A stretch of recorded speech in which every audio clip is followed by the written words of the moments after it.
You're standing at your husband's grave, watching the casket sink into the Georgia mud while rain hammers the ground like it's trying to wash everything away. Your phone buzzes in your pocket. The message is from his number. That's not me down there. I'm alive, and our sons just tried to bury me with the secret. That was the moment I realized my children weren't grieving. They were covering their tracks. My name is Evelyn Harper, and I'm 71 years old now. The day we put my husband Richard in the ground, the sky cried harder than I did. I stood there soaked to the bone in my old black dress, watching the casket disappear inch by inch, while Ben and Nathan held their umbrellas perfectly still, faces dry, eyes too calm for sons who'd just lost their father. I stared at the screen until the rain blurred the words, heart slamming against my ribs. Richard was the only person who ever called me Evie in a text, and Richard was supposed to be dead. I looked up. My boys were watching me, something cold flickering behind their polite smiles. If you want to know how a man texts his wife from inside his own grave and exactly what our own flesh and blood did to make that happen, stay with me. Hit subscribe and turn on notifications because this story only gets darker from here. After that text from Richard's number, I couldn't move. The rain kept falling, the pastor's voice faded into noise, and all I could hear was my own pulse. I finally slipped the phone back into my coat and looked across the grave. Ben, our oldest at 46, adjusted his tie under the umbrella like he was late for a meeting. Nathan, 3 years younger, stared at the hole in the ground with the blank expression he'd perfected years ago. Neither of them cried, not one tear. I told myself it was shock. Men process differently, I thought. But something cold settled in my stomach that had nothing to do with the weather. Let me take you back, because none of this happened overnight. Richard and I met in 1977 on a dirt road outside Macon, Georgia. I was 23, walking home from the cotton gin where I picked up extra shifts weighing bales. He was 25, greased to his elbows, fixing a broken-down John Deere for a neighbor who couldn't pay him more than a jar of peach preserves. He looked up, wiped his hands on a rag, and said, "Miss Evelyn, you keep walking in this heat, you're going to need more than that bonnet to keep the sun off." I laughed, he smiled, and that was it. We married 6 months later in the little white church on Highway 18 with 23 people and a sheet cake from the Piggly Wiggly. We bought 40 acres of tired land nobody else wanted, a single-wide trailer, and a shed Richard turned into a repair shop for farm equipment. Money was tight, but we had each other. When the rains came and the roof leaked, we dragged the mattress to the driest corner and laughed until we fell asleep. I kept the books for local farmers, typed invoices on an old electric typewriter, and Richard could rebuild any engine blindfolded. People said he had magic in those hands. Ben came first in 1979, red-faced and loud. Nathan arrived in 82, quiet from the start, always watching his big brother like he was the sun. We raised them in overalls and bare feet, taught them how to change oil before they could spell it, how to mend a fence, how to say sir and ma'am. Sunday dinners were fried chicken, butter beans from the garden, and peach cobbler if the crop was good. Richard would sit at the head of the table, grease still under his nails, telling the boys stories about his own daddy working the same land during the Depression. Those were the best years. We didn't have much, but we had everything. Then the 90s rolled in. The big corporate farms started swallowing the little ones. Cotton prices dropped, parts got expensive, and folks bought new tractors instead of fixing old ones. Richard kept the shop open out of pride more than profit. I took cleaning jobs at the motel off the interstate to keep the lights on. Ben was the first to leave. He graduated high school in '97, looked around at the red clay dust on his boots, and said, "I'm not gonna die poor like this." He moved to Atlanta, got a job selling real estate, and within 5 years was driving a silver BMW back home once a year, if we were lucky. Nathan followed him to the city 2 years later, went into property management, and suddenly both our boys were wearing suits that cost more than our monthly mortgage ever did. At first, we were proud. Phone calls full of stories about closing deals, buying condos, taking vacations we never heard of. Then the calls got shorter. Visits turned into texts. "Sorry, Mom, big project this weekend." When they did come home, they'd sit on our porch like it was a museum exhibit of a life they'd escaped. Ben would glance at the peeling paint and say, "Y'all should really sell this place while land values are up." Nathan would nod, scrolling his phone, adding, "There's some nice senior communities in Savannah. Gated, safe." Richard would just tighten his jaw and change the subject. Later, in bed, he'd whisper, "Money changed them, Evie. We didn't." Ben married Lauren in 2011. She grew up in Buckhead, old Atlanta money, and the first time she stepped onto our land in 4-inch heels, she looked like she'd landed on Mars. She smiled with her teeth but not her eyes, called me Mrs. Harper the entire weekend, and spent most of dinner pushing food around her plate like it might bite back. After that, visits required a hotel in Macon. Our house apparently wasn't comfortable enough. By 2018, the pressure turned serious. Ben started bringing folders, real estate listings, assisted living brochures, power of attorney forms he'd already filled out just in case. He'd sit at our kitchen table, the same table where he used to color with crayons, and talk numbers. 40 acres right now could get you $2 million easy. You'd never have to worry again. Richard told him flat out, "This land's been Harperland since 1904. It'll be Harperland when I'm gone." End of discussion. But Ben didn't stop. He'd call on weekday evenings, voice smooth as oil. "Dad, you're 70 now. Working on those old machines, it's not safe. One bad fall and Mom's left with nothing." Nathan always backed him up, quieter but just as firm. Lauren began sending articles about elder financial planning and quality of life in retirement communities. Richard started sleeping badly.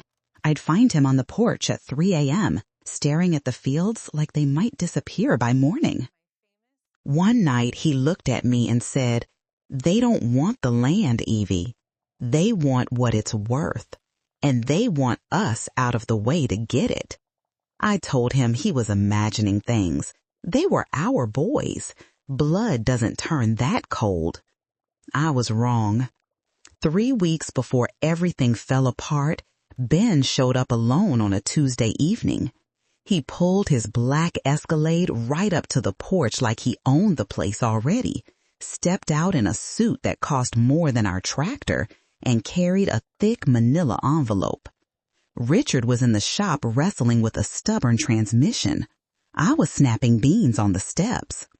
"Mom," Ben said, kissing my cheek with lips that barely touched skin, "we need to talk about the future."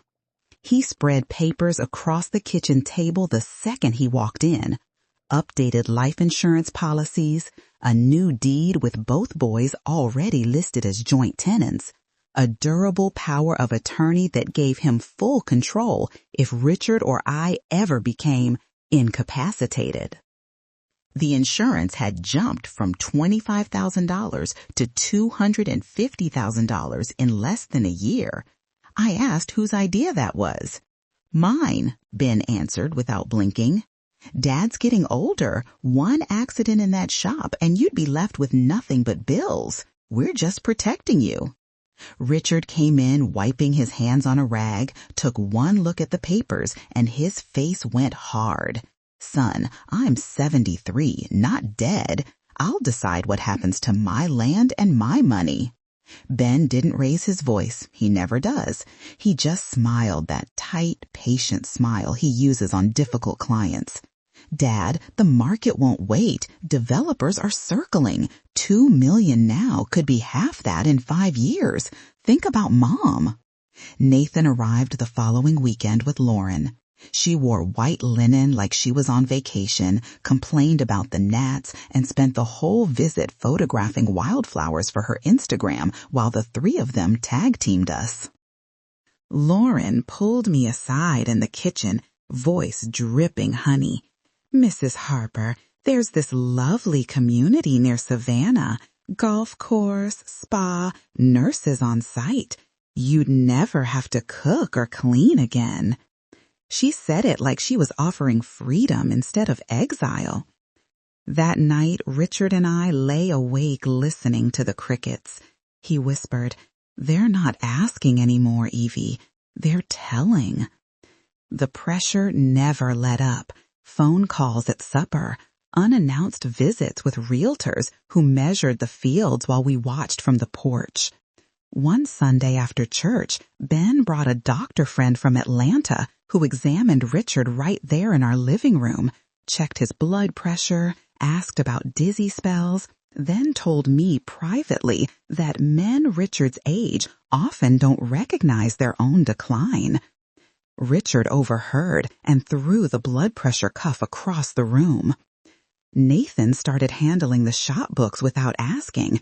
He'd show up, pull receipts, mutter about how little money was coming in. "Dad, you're barely breaking even. Let us take this burden off you." Richard stopped sleeping. I'd find him in the shop at dawn, staring at the walls like he was looking for answers in the grease stains. Then came the morning I'll never forget. Richard kissed me goodbye, same as always, thermos of coffee in one hand, lunch pail in the other. He was going to finish a hydraulic repair for old Mr. Jenkins. I waved from the door until the truck disappeared down the dirt road. An hour later, the county sheriff knocked on my door. Not Sheriff Daniels, he was a friend, but a deputy I didn't know well. "Ma'am, there's been an accident at the shop." Richard collapsed. "Ambulance took him to Memorial in Macon. Your sons are already there." My world tilted. Richard never collapsed. He was strong as an ox. Grace Miller, my friend since grade school, drove me to the hospital because my hands shook too hard to hold the wheel. We found Ben and Nathan in the ICU waiting area, ties loosened, faces arranged in perfect concern. Ben hugged me first. "Mom, it's bad. Something went wrong with the hydraulic press. Fluid got into a cut on his arm or something. He started seizing. Doctors say it's some kind of toxic reaction." Nathan stood behind him nodding, eyes red but dry. "They've got him sedated. Only one visitor at a time." I went in alone. Richard lay there, hooked to machines, skin gray, breathing tube down his throat. I took his hand, still warm, still calloused, and whispered, "Fight, baby. Come back to me." For a second, his fingers tightened around mine. I swear they did. But the nurse said it was just reflex. Over the next 72 hours, my boys barely left the hospital, but they spent more time on their phones and talking to doctors about costs than sitting with their father. I overheard Ben in the hallway asking about the new insurance rider, the one that paid double if the injury happened on the job. Nathan was on the phone with the bank confirming direct deposit for any claims. On the third night, the machines started screaming. Doctors rushed in, nurses pushed the out. 47 minutes later, they came out shaking their heads. Ben caught me before I hit the floor. "He's gone, Mom. Dad's gone." They handled everything after that, like they'd rehearsed it. Funeral home chosen, simple pine casket, short service, no big announcement in the paper. "Just family," Ben said. "Dad would have wanted it quiet." And that's how we ended up in the pouring rain, watching a casket sink into Georgia clay, while my dead husband's phone buzzed in my pocket with the message no dead man should ever send. The morning after the funeral, I sat alone at the kitchen table with Richard's phone in one hand and my own in the other. Both screens showed the same unknown number text thread. The messages kept coming, short and urgent. "Evie, I'm in the old equipment shed behind the shop. They locked me in after the hospital released me. They told everyone I passed. Please hurry."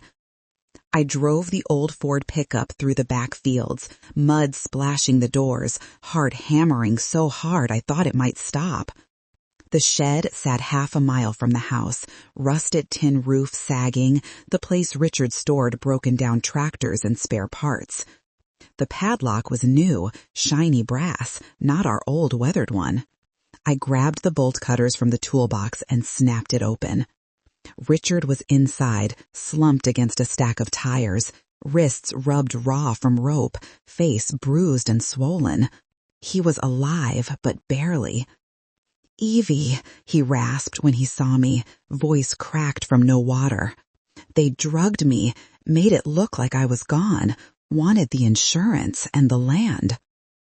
I helped him to the truck, wrapped him in an old horse blanket, and got him home without anyone seeing. He could hardly walk. Whatever they'd given him had wrecked his system, blurred vision, shaking limbs, confusion that came and went. For the next 2 days, I kept him hidden in the back bedroom, curtains drawn, doors locked. I spoon-fed him broth, cleaned him up, and listened while the story poured out between fever chills. It started 6 months earlier.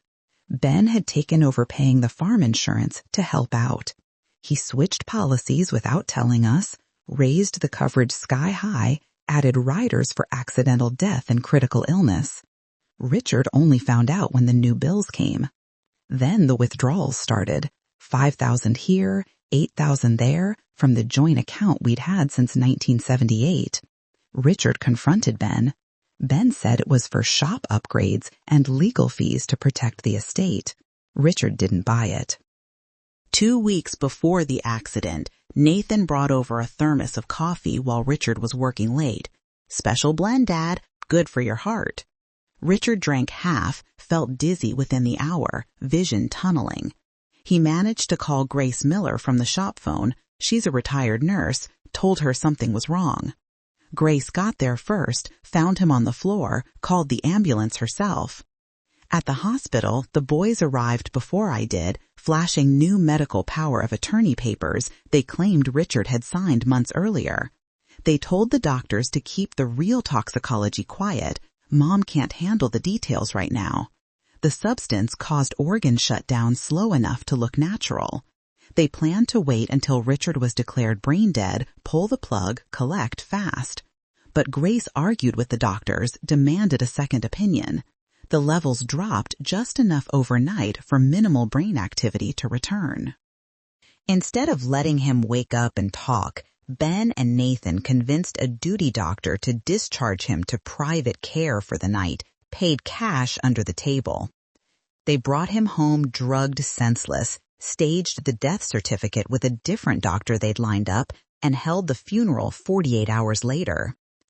Richard woke up in the shed 2 nights before the service, hands tied, mouth taped, phone somehow still in his overall pocket. They'd missed it in the dark. He managed to send those texts when the battery was almost dead. While he slept off the drugs, I went through every drawer and file we owned. Found the forged signature cards, the new insurance policies listing Ben and Nathan as sole beneficiaries, bank statements showing transfers to offshore accounts, and a folder marked Land Development Harper Property with Ben's business letterhead on top. The payout if Richard stayed dead? $400,000 in life insurance, another $300,000 from the accidental rider, plus the land sale they'd already lined up with a developer for $1.8 million. All of it split 2 ways. Richard got strong enough by the 3rd day to sit up. His first clear words to me were, "We can't go to the sheriff yet. They've got people watching the house. I heard them talking outside the shed." That night, Ben called, voice syrupy with concern. "Mom, you doing okay alone out there? We're worried. "Why don't you come stay with us in Atlanta for a few weeks?" I told him I needed time. He said, "Of course, take all the time you need." Richard squeezed my hand so hard it hurt.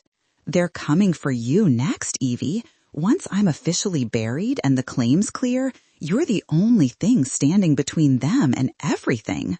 The next morning, Richard was strong enough to sit at the kitchen table with a cup of weak tea. We didn't call the sheriff. We didn't call anyone. Instead, Richard slid a business card across the table. "Detective Ryan Brooks, private investigator, Macon." "I hired him 6 weeks ago," he said. "Paid cash from the coffee can under the shop floorboards. He's been watching the boys." I stared at the card like it was a lifeline.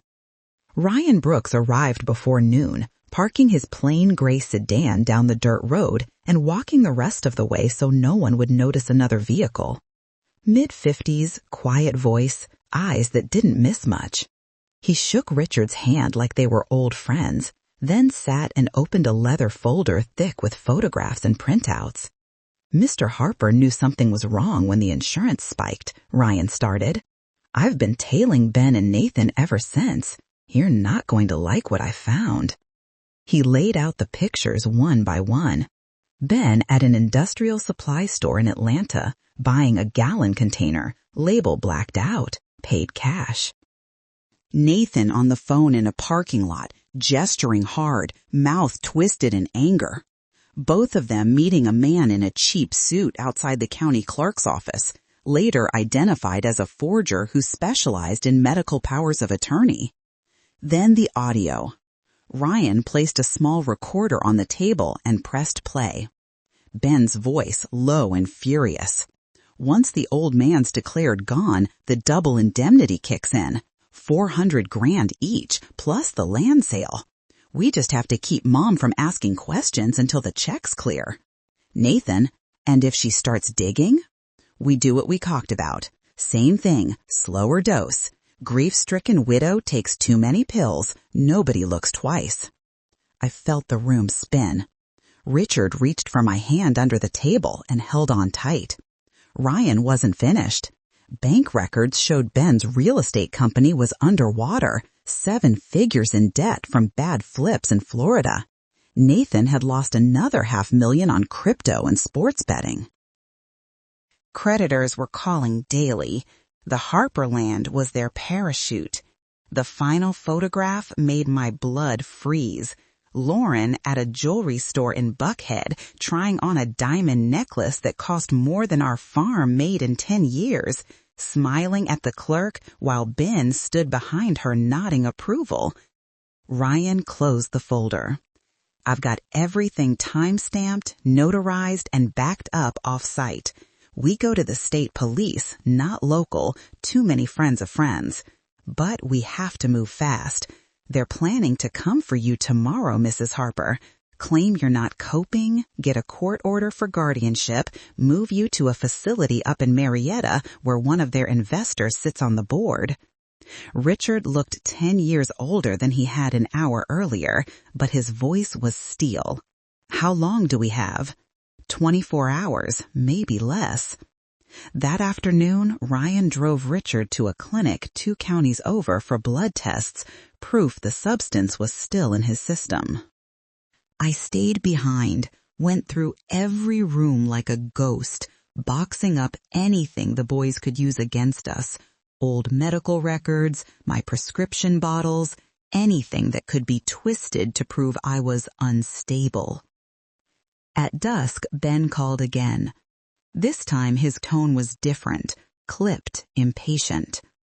"Mom, Nathan and I are coming out first thing tomorrow. We've got some papers for you to sign.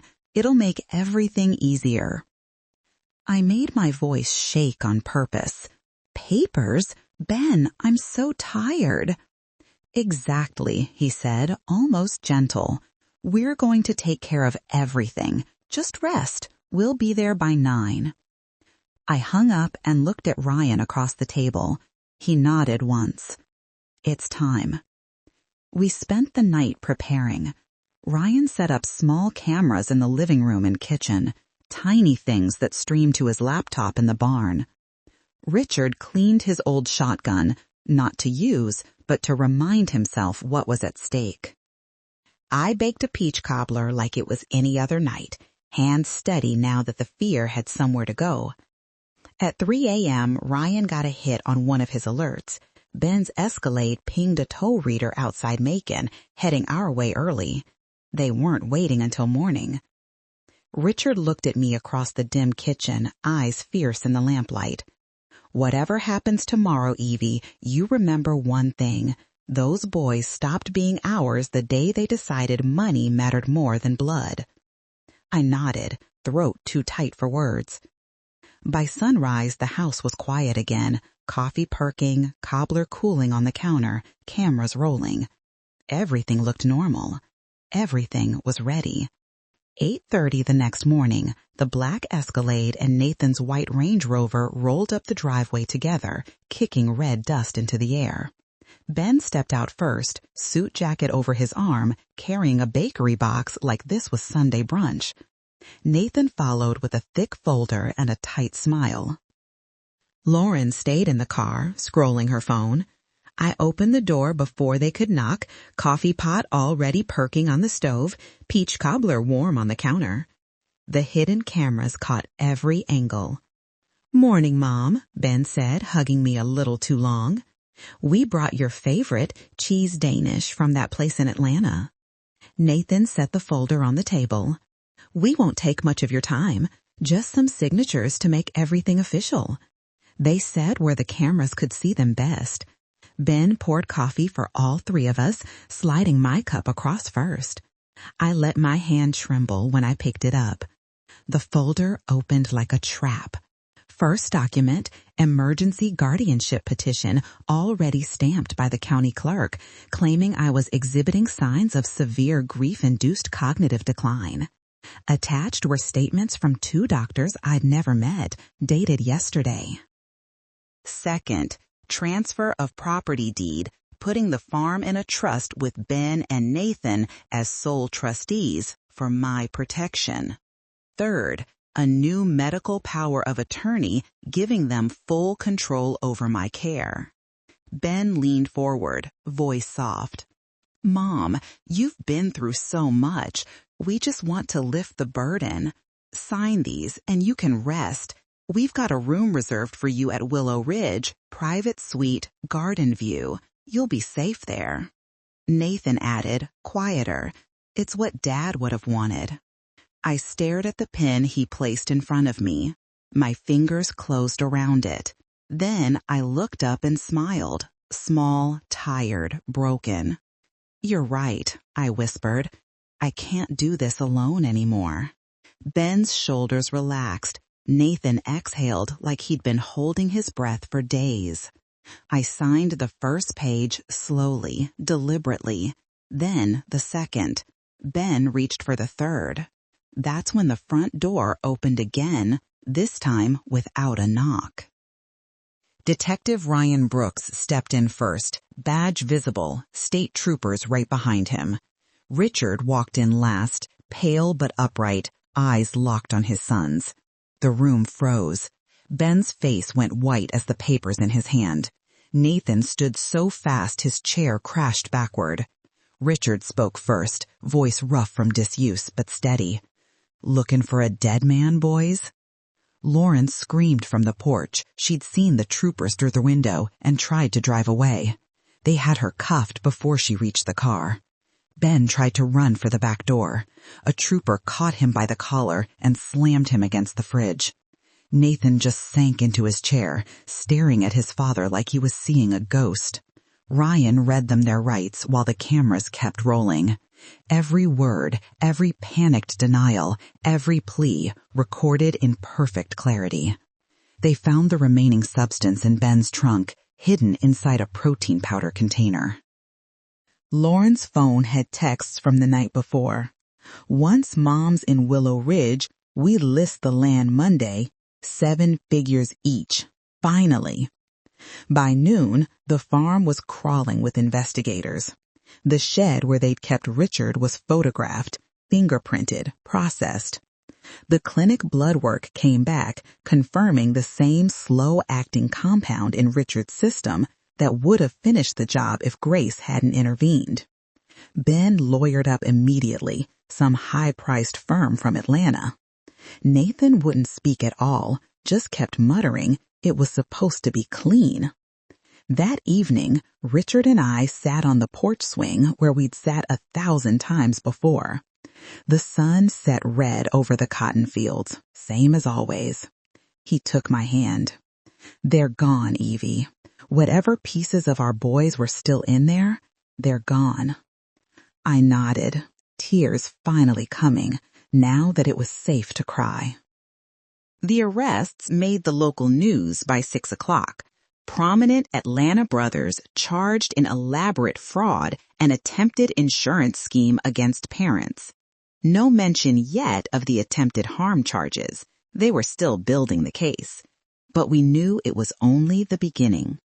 The trial started 4 months later in the Bibb County Courthouse. They moved it out of our small county. Too many people knew us, too many favors owed. The courtroom smelled like old wood and bleach. Every seat was taken. Neighbors, reporters from Atlanta, even folks who'd driven hours just to watch. Ben and Nathan sat side by side in orange jumpsuits, ankles chained, faces thinner than I'd ever seen them. Ben stared straight ahead like he could will the whole thing away. Nathan kept his eyes on the floor. The prosecutor, a sharp woman named Carla Reyes, laid it out plain for the jury. These defendants didn't just want their parents' land. They wanted it fast, clean, and without the inconvenience of waiting for nature to take its course. They staged a death, forged documents, hid a living man in a shed, and planned the same slow end for their own mother, all for money they'd already spent. She played the recordings first. Ryan's hidden cameras from our kitchen the morning they came for me. Ben sliding the guardianship papers, Nathan pouring the coffee, Lauren texting from the car about listing the land Monday. Then the shed audio, Richard's weak voice begging through the door while they laughed outside about how long the battery would last on his phone. The jury didn't move. You could hear people breathing. Ben's lawyer tried the desperate son angle, bad investments, pressure from creditors, a plan that got out of hand. He put Ben on the stand. Ben cried real tears this time, looked right at me and said, "Mom, we never meant for Dad to suffer. We needed help." We thought if we controlled everything, we could fix it later. I didn't look away. I wanted him to see I wasn't buying it anymore. Nathan refused to testify, just shook his head when his lawyer asked. Lauren took a plea, testified against them for a reduced sentence. She sat in the witness box in a plain gray dress, no jewelry, voice flat. Ben said it was the only way. Nathan went along because he always does. I didn't stop them. The jury came back in 3 hours. Guilty on every count: attempted fraud, conspiracy to commit insurance fraud, aggravated assault with intent to cause serious injury, false imprisonment, forgery. 18 charges total. The judge didn't waste words. "Benjamin Harper and Nathan Harper, you treated your parents like obstacles instead of human beings. You turned love into a balance sheet. I sentence each of you to life in prison with the possibility of parole after 35 years. The gavel fell like a shotgun. Ben turned to me then, just for a second. Something flickered across his face that might have been the little boy who used to fall asleep on my lap after Sunday dinner. Then the bailiffs took him away. Nathan never looked up. That night, Richard and I drove home in silence. The cotton fields were white under the moon, ready for harvest. Our harvest, nobody else's. We sat on the porch until the stars came out. Richard finally spoke. "They'll die in there, Evie, and we'll still be here." I nodded. Some losses you don't get over. You just keep living anyway. 2 years have passed since the judge's gavel ended it all. Richard and I still wake up most mornings before the roosters, drink coffee on the same porch swing, and watch the sun come up over land that will never belong to anyone but us. We never sold an acre. We never will. Ben and Nathan are at Jenkins Correctional Center, 3 hours north. Life with parole possible after 35 years means at their age, they will die inside. The warden sends the required updates. I read them once, then file them away. Ben tried to reach out the first year. Long letters about regret, childhood memories, asking if I could put money on his books. I sent them back unopened. After the 10th return to sender, they stopped coming. Nathan broke faster. 6 months in, he stopped eating. They moved him to the prison infirmary, then to the mental health wing. Diagnosis: severe guilt-induced psychosis. He talks to empty chairs, calls them dad, apologizes to the walls. Some nights he screams until they sedate him. I don't visit. I don't answer the chaplain's calls. Lauren divorced Ben from the outside, changed her last name back, and moved to Florida. Last I heard, she waits tables at a beach bar and flinches when anyone mentions Georgia. Richard's health came back slow but steady. The doctor said the substance did permanent damage to his kidneys, but he still walks the fields every evening, checking fences, greeting the cows by name. Some things in a man don't die easy. We turned the old equipment shed, the one they locked him in, into a tool shed again. Richard sanded the door himself, painted it barn red, hung a new padlock. He never talks about what happened inside those walls. He doesn't have to. The insurance companies fought at first, claimed fraud, tried to keep the money. Our lawyer, a tough woman from Savannah who took the case for free, sued them into the ground. We won every penny that was rightfully ours, plus damages. We didn't keep a dime for ourselves. In Richard's name, we started the Harper Hope Foundation.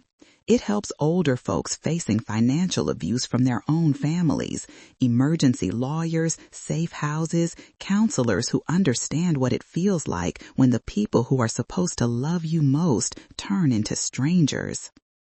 Last year, we kept 23 grandparents from being forced into guardianships. This year, the number will be higher. Grace Miller runs the day-to-day. She lost her own son to drugs years ago and says this work gives her purpose again. Every Friday, a van brings survivors out to the farm for lunch: fried catfish, butter beans, peach cobbler. They sit on our porch, tell their stories, and leave lighter. People ask if I miss my boys.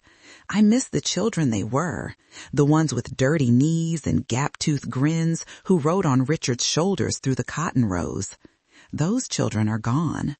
The men who took their place chose a different path, and the path has consequences. Blood doesn't give anyone a free pass to harm. Love has to be earned every single day, and when it stops being love, you close the door. We closed it. We locked it. We threw away the key. Some Sundays, Richard and I drive to the little cemetery behind the church.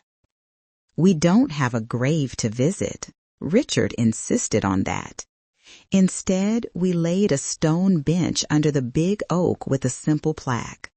In memory of the family we thought we had, and in honor of the one we built anyway, Richard and Evelyn Harper. We sit there a while, hold hands, listen to the wind in the leaves. Richard always says the same thing before we leave. We're still here, Evie. That's what matters. And he's right. The land is green again. The house is paid for. The porch swing still creaks in the same comfortable rhythm it always has. I'm 73 now. Richard turned 75 last spring. We're old, we're tired sometimes, we're scarred in ways that don't show, but we're together, and together is enough. Family isn't just who you're born to. It's who you choose to keep when the worst parts of them show up at your door. We chose each other. We chose truth. We chose peace. And peace, after everything, tastes sweeter than any inheritance ever could.